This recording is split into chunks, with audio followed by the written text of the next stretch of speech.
This is American Chemical Corporation by Martin Cortez for Finance 139. Past performance. American Chemical Corporation had a small hiccup in 1975 in which sales actually fell for the first time in that decade by 3.3%.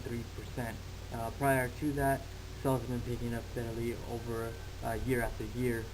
It experienced its biggest jump in sales having an 8.9% increase in 1977, a year after its competitors had their biggest increases uh, right after the 1975 recession. Sales increased year after year after that. Uh, there was no major indicators to indicate that it was past poor performance by American Chemical Corporation. It did well relative to its competitors.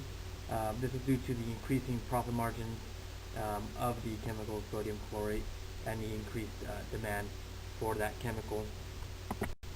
The next thing we'll look at here is the competitive environment for American Chemical Corporation and for the Collinsville plant.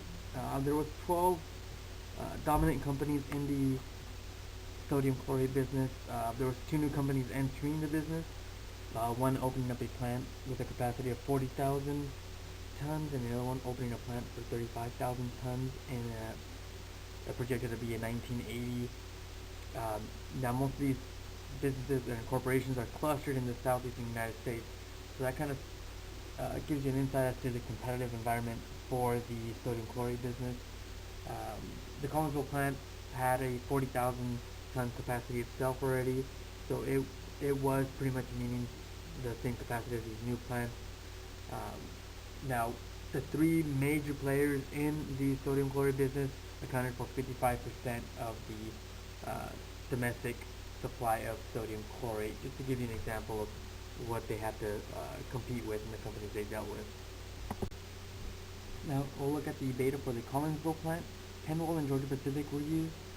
Penwall, I calculated the Penwall unlevered beta to be 0.92, and the Georgia Pacific unlevered beta to be 1.12. The average of these two gave us an industry average of 1.01 for the beta. Now, leveraging this beta back for the Collinsville plant, is you get that 1.01, you multiply it by the difference between 1 and the debt to equity ratio, and that gives you a 1.56 beta for the Collinsville plant. Moving on to cost of equity, um, one of the 9.5 was the figure for the risk-free, and as well as the 7.5 was for the market premium. The tax rate was 40%, so those were the figures given. So now you plugging those into to determine the cost of equity and cost of debt, we get 9.5 plus 1.5, which is the beta, times the market premium gives you 21.20% for the cost of equity. Now the cost of debt, 11.25 was the interest rate that Dixon uh, was getting on its debt that it took on in order to purchase the Collinsville plant. So we get that and multiply that by the difference of 1 and the tax rate, which gives us 6.75% as the cost of debt.